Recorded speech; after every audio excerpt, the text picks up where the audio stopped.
প্রতিদিন বৃষ্টি হয় আর আমার একদিনও খিচুড়ি রান্না করা হচ্ছে না।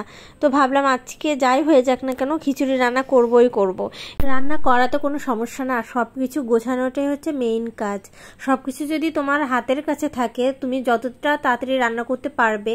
নিজে গুছিয়ে রান্না করতে গেলে কিন্তু অনেক বেশি সময় লেগে যাবে, কিন্তু আমাদের যেহেতু হেল্পিং হ্যান্ড নেই, আমাদের নিজেদের কাজ নিজেদেরই করতে হয়, যার জন্য একটু বেশি সময় লাগে। আমার জামাই বলে আমি রান্না করার সময় নাকি শুধু মোবাইল টিপি, যার জন্য আমার রান্না ভালো হয় না ইদানিং। তো আজকে আমি ভাবতেছি আজকে যেভাবে হোক আমাকে রান্না ভালো করতেই হবে, কারণ খিচুড়ি কিন্তু সবারই অনেক বেশি পছন্দের, আমারও অনেক বেশি পছন্দের। এর থেকেও বড় কথা হচ্ছে খিচুড়ি রান্না যদি খারাপ হয় কিংবা একটু লবণ বেশি হয়, সেই খিচুড়ি আমার জামাই কিছুতেই খাবে না, আমাকেই খেতে হবে। এর আগে কবে যে একদিন খিচুড়ি রান্না করেছিলাম আমার মনে নেই, সেদিন লবণ একটু বেশি হয়ে গিয়েছিল। এত বেশি কথা বলেছে, মানে আমার এত পরিমাণে রাগ লাগছে, মনে হয়েছে যে আমার যদি সব খিচুড়ি খাওয়ার ক্ষমতা থাকতো আমি তখনই খেয়ে ফেলতাম। আর আরেক দিন হয়েছিল কি লবণ হয়নি, তবে জলের পরিমাণটা একটু বেশি হয়ে গেছিলো, নরম হয়ে গেছিলো খিচুড়িটা, ওই দিনও খাইনি। মানে এরকম বিরক্ত লাগে। আবার খিচুড়ি যদি একটু স্বাদ কম হয় তাহলে বাসার কেউই খেতে চায় না, আমার ওই একাই খেতে হয়। আমি আবার কোনো খাবারের জিনিসই সহজে ফেলতে চাই না, মানে যতক্ষণ পর্যন্ত খেতে পারি একাই খাই, আর যখন দেখি যে একদমই খাওয়া যাচ্ছে না, নষ্ট হয়ে গেছে, তখন ফেলে দিই। কারণ আমাদের আশেপাশে এরকম অনেক মানুষ আছে যারা নাকি 3 বেলা ভাত খেতে পায় না, আবার খাওয়ার জন্য কতটা কষ্ট করতেছে। এগুলো ভাবলে আমার আসলে খাবার কখনোই ফেলে দিতে ইচ্ছা করে না। আমি প্রেশার কুকারে খিচুড়ি রান্না করি। প্রেশার কুকারে যদি তুমি 3 পট চাল দাও তাহলে 3 পট জল দিবে, মানে ওই রাইস কুকার কাপের যতটুকু চাল দিবা তার ডাবল জল দিতে হবে।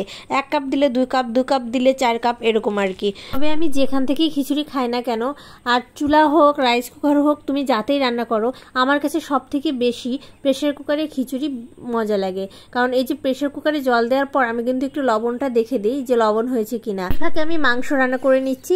মুরগির মাংস রান্না আর কি দেখাবো, আমার এর আগের ভিডিওতে কিন্তু মুরগির মাংসের রেসিপি দেওয়া আছে আলু দিয়ে, তোমরা চাইলে দেখে আসতে পারো।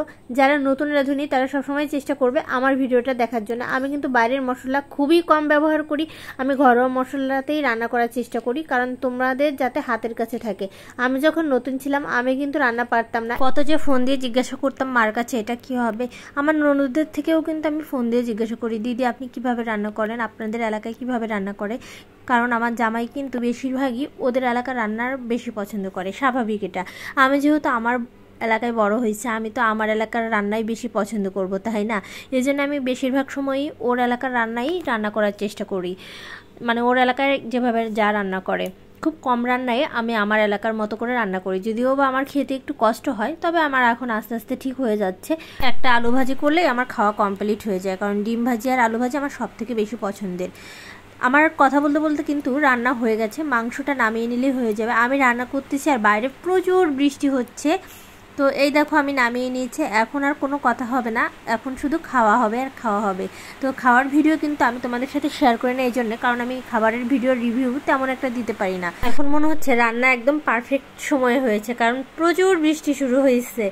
আমার তো খুবই ভালো লাগতেছে, অনেক বৃষ্টির ভিতর খিচুড়ি আর মাংস খাওয়ার কিন্তু মজাই আলাদা। খিচুড়ির কালারটা কতটা সুন্দর এসেছে, মাংসের কালারটার কথা নাই বা বললাম, তোমরা একটু কমেন্ট করে বলো। তো আমি আর দেরি করতে পারতেছি না, এখন আমি আমার জামাইকে খাবার দিয়ে আমি নিজেও খাবো। ভিডিওটা আজকের মতো এখানেই শেষ করতেছি, অবশ্যই তোমরা একদিন বাসায় ট্রাই করো। টাটা।